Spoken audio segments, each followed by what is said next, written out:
see us, and then we can start talking. The main topic is solution in times of change. All right. And you can then, choose anything you want to say. So hello everyone, this is Cristiana Eltrayan for the Pranic Festival Online. We're very happy to be here today with Nicolas Pilartz. He's the organizer of the Pranic World Festival, an initiative started in 2016, as far as I remember, so many years he's doing this. And he's encouraging this pranic movement all over the world, holding classes, has created the Eden Center where people can go through various pranic processes. And he's going to tell us more about his activity in just a bit. But before anything else, we welcome and honor Nicolas for his presence here and very grateful for having you. Thank you for being with us. Thank you so much, Cristiana. Hello, everyone. I'm very happy to be here. Thank you for inviting me. And I'm ready to share my journey and my experience and explain a bit more on what I've been doing all these years and what I've been doing now. So I don't know how you want to proceed, Cristiana, if you want to ask me questions or maybe... I will ask you one or two questions. People who watch can also ask questions in the chat. Not on Zoom, but on there's a landing page where they watch the video. So everybody, if you're already online, you can watch and ask questions. Use the comment area that we have on the page. The comment area is to the right of the video if you're on desktop, and is below the video if you're on iPhone or smartphone. So you have to scroll down and you find the comment area where you can ask questions or make comments right below your screen. And also the same on YouTube. If you're on YouTube, you can still watch there and ask questions or make comments. So thank you everyone for joining. Thank you for waiting. And now we finally have Nicolas with us. And my first question, Nicolas, that I know everybody is somehow asking is, why are you doing this? I mean, what's your why? Everybody needs to have a why, a drive to be in such a mission. So what is yours? Why did you decide to start this? Well, first, I got contact with this information with the documentary Living on Light by Peter Straubinger, a very famous documentary that was, I seen this documentary 8 years ago. And this information, I was 41 at that moment, 41 years old. So I was in an age of with a bit of experience on this earth, and I had a bit of experience on my body also, and I was suffering pretty much at that moment some physical problems. And I was seeing this documentary talking about all these people living on light, having being breatharians by so many years, and it was incredible information. I said to myself, these guys it's in hoax, it's impossible. They are, but a part of my mind was saying there's so much in this documentary that it seems real. So it lightened up my curiosity, and then I said to myself, if there is one chance that this is possible, I want to explore that. I've always been like that. My idea of life is to explore and experience. And I said to myself, this I need to search, I need to research. So I went on the internet, I bought some books, I went on the internet. At that period, there was not much, but there was some videos. So I was looking at some videos, and I see that there was something there happening, there was something very, very interesting happening that has always been happening during our civilization. So I started like that with my first process 8 years ago. I did the 21-day process that I brought up to 35 days, sorry. And then I felt the benefit afterwards. So I felt all this healing happening in my body, the weeks and the months later, and even over 1 year, I felt all the benefits, even if I went back on food for 1 year afterwards. And my bones were healed. I did some martial arts, so I had some issues in my body. My pains was cured. I had the problem with my teeth because I was a smoker. And so my teeth were clean, my gums were healed. And I had some healings that were incredible. And but that was not the most important thing that happened to me. I also felt that I was changing perception, and that suffering, this dimension of perception of suffering, was dissolving slowly. And I felt that by lightening my food, it was so important that I was feeling better globally, not only in my physical body, but also in my consciousness. All my senses of perception were expanding, and I was feeling much more empathy for everything around me. So I was capable of observing, and I was capable of getting in this kind of ascension mode and no longer in this depression mode. This is the main reason for me to keep going on this lifestyle. And I must say that I'm still eating once in a while, so I'm enjoying really both worlds. It's amazingly, it's happiness, basically. I feel so happy, and I felt in my life, if I look back, it was, my life now is really changed towards happiness. Tell us a little bit about your background. So you're now organizing Pranic events. You're in this holistic world, basically, where you not only organize the festival, but you have a retreat center, and most of your life is about that. But what were you before that? What was your costume or your role? Where did you start from to get to this stage in your life? Well, I decided to be born in the city of Paris in '71. So I have my father is a German origin, my mother, she is Italian origin. They both married in England, so they all have the British nationality. I was born in Paris, but I also have British nationality, so I was European basically. But I lived in Paris, and I grew up in Paris, so in a very dense city with a very violent city, but with very much representing the life of today in our society.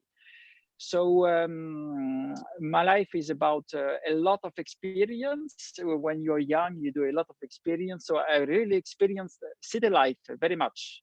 Um, and then my work was basically, I was a game designer in my past life in Paris. So I was designing games, board games, card games. I was designing role-playing games. I was quite successful because I had a lot of imagination, and I was good in gaming also. And then when I was 30 years old, I felt I was coming to an end of something, because I was having this lifestyle that many people have in the cities, and I have this tendency to go onto my extremes. So I was smoking, eating, having fun and party, and this, when I was 30 years old, I was paying the bill, kind of. So my body was I was feeling I was just dying, basically. I was not happy at all anymore. So I decided to leave my city and to change my life. And I went to the countryside. I went to live in nature, and I have this opportunity that I have this house in Italy, in Kokore, in the village, a family house. And I came here 20 years ago now, 25 years ago, to change my life. And I learned how to live in nature. I raised my garden, my vegetables, and I learned how to live in nature. But still, it was not very satisfactory. Something was missing. It was very hard work also to live in nature and to eat every day. It was very, very a bit the same as living in a city, but in a different way. So when the information of pranic nourishment, pranic living came to me, it was an amazing information, because for me, was a solution for people who are working very hard in nature to survive, and it was also a solution for the madness in the cities, basically, because it's a very hard way of living also for people in the cities. So I decided to dedicate my life to this information, and I decided also to dedicate my home. And where I live now here, we are buying some land, so we have 30 acres, and it's in nature, and people know this place because we organize the Pranic World Festival here since 5 years, and it's a wonderful place. And you know it, Christiane, because you come here every year. And so we have groups here. We have people who want to rest, who want to take a break of life. They want to breathe a bit better. They want to enjoy nature, the reconnection, that they want to have their own process. So we have this Pranic Center. And of course, now we are under lockdown, so we only have online processes, but it's working quite well because it's happening. We can have processes online, and it's working quite well. People enjoy it very much. Mhm. And you've had the experience of connecting to so many people in this world who are on the similar path. You've met most of the breatharians that are out there, that are speaking about it, because there's many who aren't speaking about it, and we know that they're in the mountains somewhere in India or in China, or you have to dig for them, yes. But the ones you've met, what was the biggest gift of joining this community and being a part of it?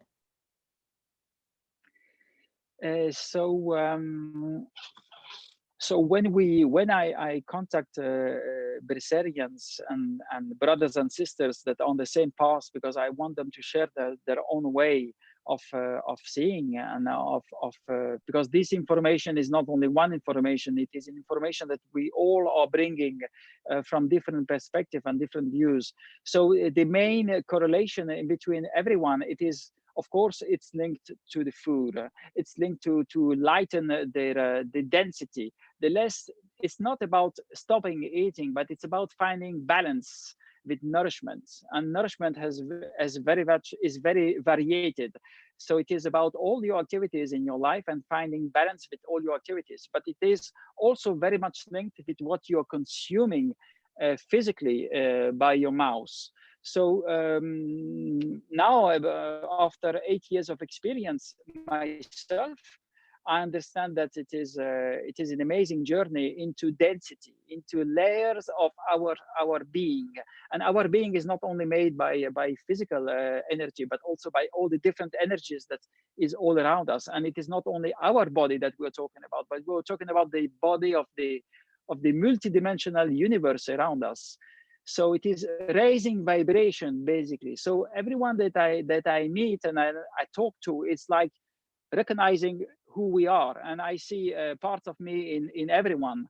And it's amazingly in gratefulness to see people you're speaking to that know that you're speaking about the same thing, and they have the same consciousness. So you're stepping like this new family that is the true family, because you recognize each other as part of you, and everyone sees you as part of them. So this is there's so much happiness that comes out of this realization that this is what unites everyone. Then everyone has a different way of people on liquids, people on only on water, people on nothing, you know, apparently. Sometimes a coffee, and sometimes have a meal once in a while, and it is wonderful. It is wonderful journey in the consciousness. It is expanding consciousness. Yes, that's very much my experience with the Pranic family. Thank you for sharing that. We relate to it in the same way, and it's been probably a journey of transformation for you that has gone from the IT developer that you were to the person who sees, you know, divinity in everyone and himself in everyone. That has taken you to this pranic state. Where are you now in terms of food intake and consciousness, if you will? So I'm recognizing now that my body is pretty ready to go fully on liquid food. I always ask myself, why am I going back to some solid food sometimes? And the answer is that I still want to experience the body of suffering and the suffering states. Because for me, as a facilitator, as I facilitate people on from day 1 up to day 21, and even sometimes people go longer, even on 40 days, and I facilitate them, I feel there's still some experience I need to explore in the solid food and in the suffering, because suffering is a science. Basically, for me, I always say that suffering is the roots of enlightenment. So it's darkness and light, but it's still energy. So I still feel pretty much called once in a while to go toward solid food. But for me now, I feel I am stepping in another layer of my consciousness and of my dimension. I feel I'm pretty ready, and I maybe it can happen any moment. But each time each day that goes, and I don't know if I will go ever back to solid food. But I'm the type of guy that when I decide something, it's kind of forever. It's kind of I'm done, you know. So I'm waiting the moment I'm fully done. Do you still feel tension? So many people are in this stage, you know, where they're in betweeners, so to speak, and also because we're still bridging some worlds, you know. I mean, at least for me, the experience is that when I'm fully on prana, I'm in a world I'm in a space, in a world, in a state where there's not too much agglomeration. There's not too many around in that area, you know, and to connect back into the worlds that I have to bridge with, like the science world and some organizations that I'm working with, and some people that I'm still working with that have an important role on the pranic journeys, yet they're not pranic yet, and some they don't even know that they're going to be pranic, but you can read their fields and know that they're on that path. In order to bridge that, you still have to maintain a certain frequency yourself, you know. And in intergalactic science that I'm studying, many civilizations are adapting their bodies to the bodies of the ones that they're communicating with, so that there's an easier contact, an easier way of relating. That might be also with you, or it might be something else, but same. I feel that many of us, when they're at this crossing point where their body doesn't tolerate this type of frequency adjustment and doesn't tolerate physical food so much, they're starting to have really big discomfort. How does it feel for you? So which are the foods that are still favorite, and how is your body reacting to them? So I've been studying Brazilianism very much. I like it. I like it to see it as a science. And when I look at level 4s, it means the Brazilians who call 100% on prana. Basically, they are taking less than 5 or 10 calories per day. When I look at the lifestyle, they are pretty active. It's not a problem for them. For some of them, to be in the cities and to organize things, it's not a problem because they are stable in their energy. For when you step in level 3, it means my level, it means people who are still playing around with a bit with food, sometimes solid food or liquid food. To switch on level 4, it will need a moment of transition, like another process of ascension, very much stronger than from just going from solid food every day to solid food once a week or once a month, or being on liquid food. So I feel that transition moment will call very much for me to drop, to let go many things. But in the future, level 4 should be very sustainable in having a lot of activity. And people on level 4, people who are fully pranic, are very much grounded, are very much normal people also. So for me, I know I don't eat because of grounding. I take some, maybe I eat. There are so many reasons that I don't identify one reason. I go back on food. I don't identify one reason. I think I'm very much like still in a transition, and level 3 is the transition. It's a moment also. I would see it like bodhisattvas. You know, bodhisattvas the next step of bodhisattva is the Buddha. So the Buddha is fully enlightened, and the bodhisattva is on the way. So I see myself as a bodhisattva in service on the journey.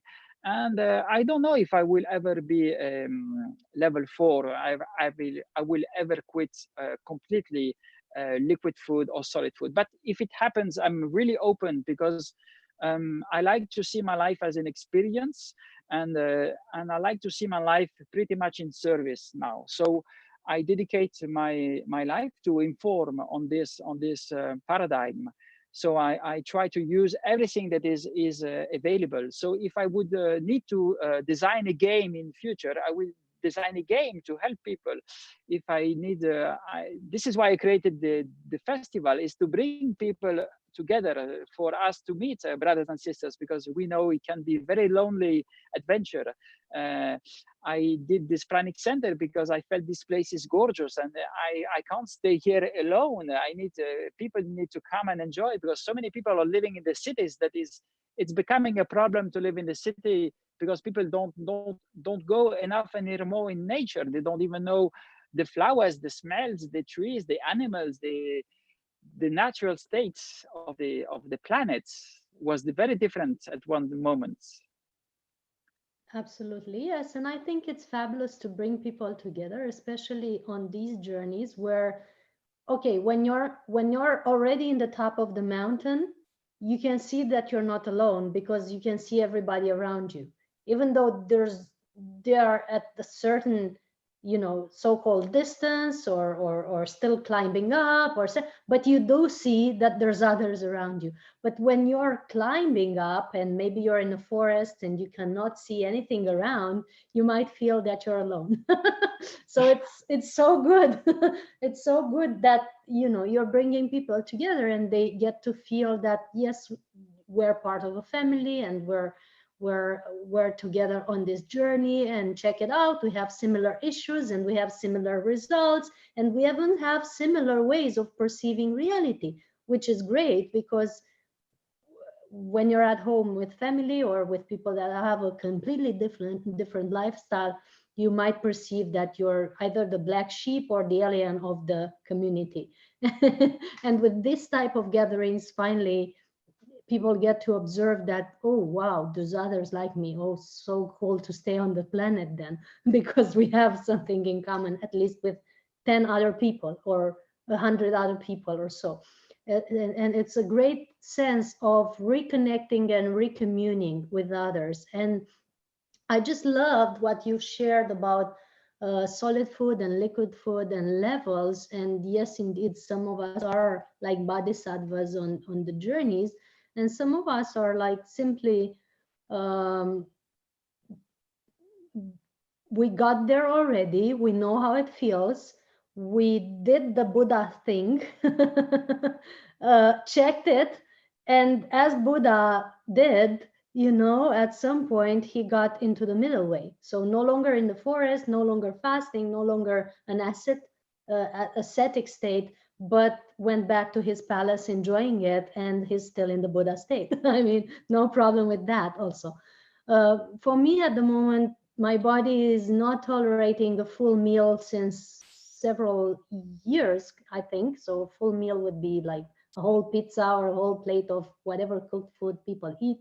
And I'm much better with if I choose to take something, I choose to blend it. So even if it's a salad, I prefer to take half of it, blend it, and mix it with some water and drink it instead of eating and chewing and digesting the whole thing. This is what my body prefers, and only when guided specifically I can take a piece of something and chew it and eat it. And if ever I would go back to eating a full meal, that's also okay, because I have no concept of what I have to be. So whatever this body needs to be doing in this world to better represent spirit, I'm open to it. But it's good that you share that. And it's also, I admire people that are fully honest on their journey and not creating false expectations of people imagining that we're never touching food, or we're completely detached of that state, or whatever, because that creates a lot of separation in the world. How was your journey? The main theme now is solutions in time of change, and we've addressed this festival specifically.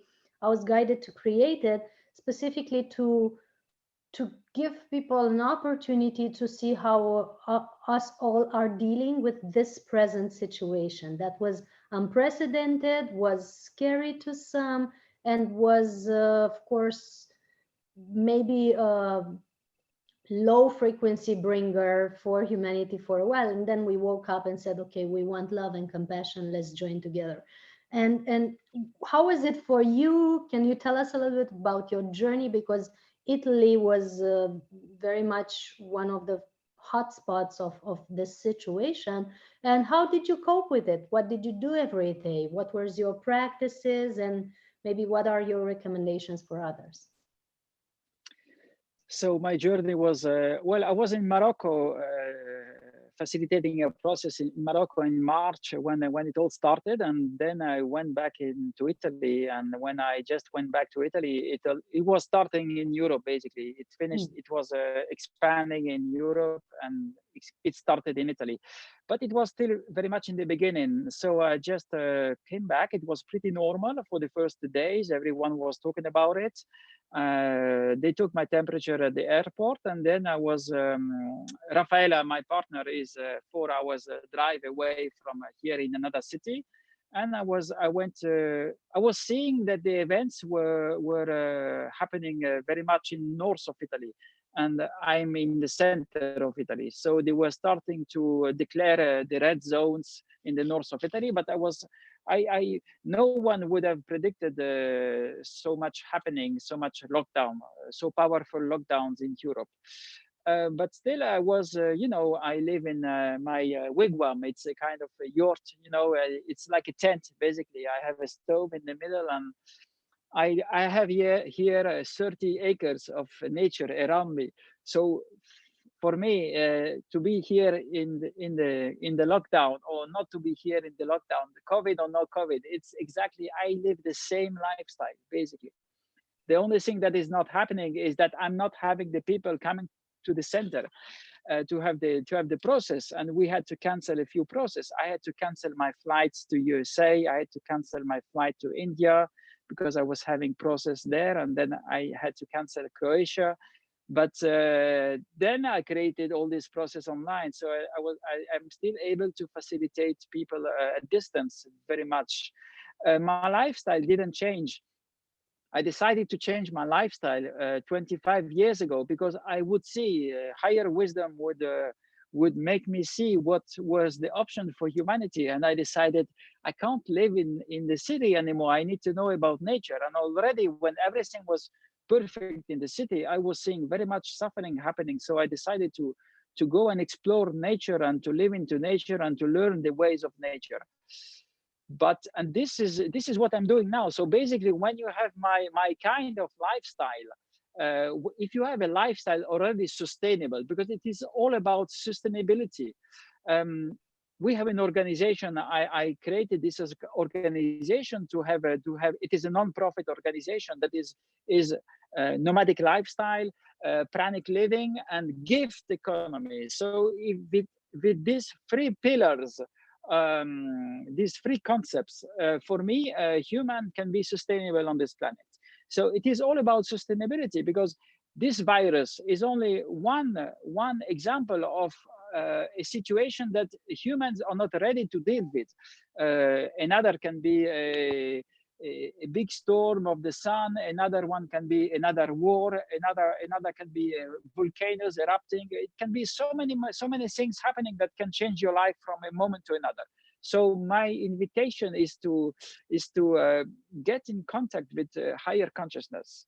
And when you get connection with higher consciousness, you see life differently, because you will have a lot of flowing of information that don't come from the humans, but come from this intelligence of life that is always there, that will make you choose naturally the right way for you, because you become very much empathic with everything, and you will understand before it happens. Yes. Like the animals, they run, they know when it's going to rain, they know when it's going to happen. So this is what I can share about this. So of course, experienced the lockdown because I went to see my partner, Rafaela, and the day after came the lockdown. And I was with her for 2 weeks in the city, and I experienced that that we couldn't go out. We needed to put the everything. We needed to go out one at a time. Everything was, it was a desert. Basically the city was like was like very scary, it was not funny at all to be there. No life, there was no nature, and then you see that there's no nature in the cities. Yeah. And then I had the option to go back to where I live, because my address of living was here in Italy, in my center. So I was able to move and to come back, basically. Mm-hmm. So which city was it that you were in when it started? So I came back first to my home in Kokori. Okay. That is not a city, basically it's a village. And then I went to see Raffaella. It's a Chiavari. It's close to Genova. It is 30,000 inhabitants. It's a smaller city close to the seaside, but you could not even go to the seaside. It was closed. You couldn't have fun. It was not a funny situation. But my connection with higher consciousness enables me not to go into depression. Absolutely, it's something that I can't have anymore, because I'm feeling very much light with my food. And I know that if I would go back on eating, I would just go in depression. And I already lived 40 years in that kind of lifestyle. So for me, life now has to be a joy. So that's it. So my sharing about these times of change, I think that this virus is not virus. It could have been very much worse. So I'm saying to all brothers and sisters that suffered from this virus happening, it is a good experience, because it is a very good preparation for humanity. Because times of trouble can come very, very heavier in the future. So this is a warning for humanity, and to be prepared to change life now, when you still have all the options to change life. Because if hard times will come, it will be very, very much difficult. Mm-hmm. Yes, you're right. And there was a point of choice for many if they want to stay or go, even on the planet, I mean. And many have chosen not to stay, and that's also okay because they're still with us, but just in a different form. And people have to know that. And for those who stayed, it's a big transformational journey for the physical body, for the way the DNA is getting upgraded, for the way their cells are going to function from now on, their cellular structures and everything. It's like a training, like you say. It could be a training for harder times, but since we had some few billions people praying and meditating this April, that I've been a part of several billion people meditations globally, I believe that there could be also a preparation for a higher stage of evolution, that have bypassed maybe, the suffering time that would have been possible, and jumped into a new layer of possibility that could be even, happy and harmonious. Either way, we still have to prepare our bodies. and and my body has been experiencing a lot of tension since December, since before it started. I was given the option whether to stay or not stay on the planet. I've chosen to stay because I was sensing that even though it's going to be a challenging time for a while, it can still be a very happy time for those who choose to evolve. And I want to witness that. And since January, since it really started, because it started when I was in Thailand in January, um, it has been a carousel all over the countries that I've visited, around 7 countries or so, and to witness how each not species but each nationality has been experiencing and dealing with it, and some were really really good at it, like um, I think Sweden hasn't locked anything, and also Korea hasn't locked, has just installed an app on people's phone, taking temperature every day, and everybody was out and happy. unless they died from COVID, they were okay. And I know this sounds very cold for me to say it this way, but it took some training for me to detach from the whole general suffering of the planet and go into that state of, okay, what's beyond this? What do we need to learn, bring, and where do we need to ascend or situate ourselves consciousness wise to deal with it and bring the new reality into being? And from that point, as you said, you said I'm connected to a higher source of information that tells me in advance and so on and so on. And it's my case too. um, We've been witnessing recently, I don't know if in your area is the same, but all over the planet, I was just seeing this morning 800% increase of UFO sightseeing in India. And Romania is a whole cosmoport here. Like I have my neighbors filming every night, it's a show all the time. And how is your experience with that? Are you connected in any way with a higher intelligence that lives in ships?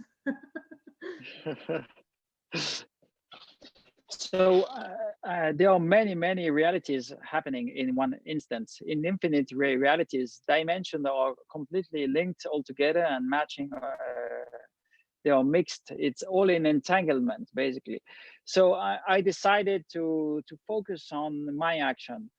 uh, I decided to focus on my action and to do the best I can to use my energy in a way that I can be useful for the planet. So I know there are many things happening, and I will not go into details, but I know pretty much that what we see with our eyes and what we experience with our senses is only a fraction of what is really happening. So basically, I decided to incarnate this physical body, and I decided to get into action, because this energy flowing into me and this consciousness information, I'm really grateful for it to happen, and I just can only be in service. So every day I check with myself if what I'm doing is tuning my intuition and my consciousness, and but I know I have basically no limits in what I could do eventually. So if whatever I will need to manifest and will come to me in the future, I will do. And I don't feel any fear. I don't feel any fear of losing this incarnation, this body, since I'm stepping in this kind of energy. So I'm ready. I'm ready to any work higher consciousness will bring me. And if I need to encounter Elohims or any kind of aliens, it's okay. Let's sit and have a chat. Let's talk about it. If this will make my life better, it's okay. But I find my life could not be better than this. Well, that's good to know. We'll pass it forward. I will just ask if anyone from the ones watching are willing to ask any question to Nicolas, as we're coming close to the end of this conversation. If you have any questions, please ask. It's good to also have some questions from the public. And of course, Nicolas, if you feel to add anything that is important, because I've kept asking things that were coming to me, but maybe you have some specific topic that you feel to address. Well, this year we decided to transform the Pranic World Festival in the Pranic World Festival online, because in Italy, until this vaccine will not be around, people will be have restrictions on movement and restrictions on gathering. So it's impossible to have a normal gathering. So we are going online on the 1st of June. You will be able to, it's free. It's a free event. You can book, you can register on BretarianWorld.com. It's our website. You register for free, and then we send you the links of the videos of the speakers. Over 40 speakers, famous Brazilians are going to speak, and they are sending us the videos in these days, and we are translating them. So you will have the audios available in different languages. We are preparing French, Italian, English, Russian, and Spanish. So please join. It's for us, it's a gift if you join, because it makes us useful in sharing this information. And this I wanted to share, and I wanted to share that we also, our praniccenter.com is always open for any one of you who wants in the future to come and hang over here and just stay in a process, or stay in your own process in nature and there. And anything that you want to connect with me, you can get in touch with me on Facebook and via email also, or any kind on WhatsApp. My phone is available. Pretty much, and I will be very happy to be on the journey with you. Thank you for sharing that, and it's good to know that you're still doing the Pranic Festival, because it's important that we keep that portal active. For me, all the gatherings of birtharians are, basically, of course, the opportunity to bring the family together, but also, as we always said, it's an invitation for a cosmic gathering as well. It's building a specific energy that supports the planet, and it's good that at least online that is happening. And for the same reason we did this action here, I mean here in the online space, basically, just to keep it flowing, to keep it opening, to keep ongoing, and to keep the high frequency on, because it's a crucial time for human evolution. It's important that we have this kind of support constantly flowing for us. So guys, you all know where you can find Nicolas now, and his name, Nicolas Pilartz, is the very name that you can find him on Facebook. If there's no questions that you want to ask, then and if there's anything, Nicolas, that you want to add, I think we're coming towards the end of the gathering. Everything is perfect. So thank you so much, Christiana, to organize everything, to dedicate, and to be so much in service of higher consciousness, and to be able to bring all us together, brothers and sisters. Thank you very much for your action. It's a and pleasure. To all of you listening. Go ahead. And yeah, just wanted to say thank you for all the listeners and everyone that supports this journey. Thank you so much.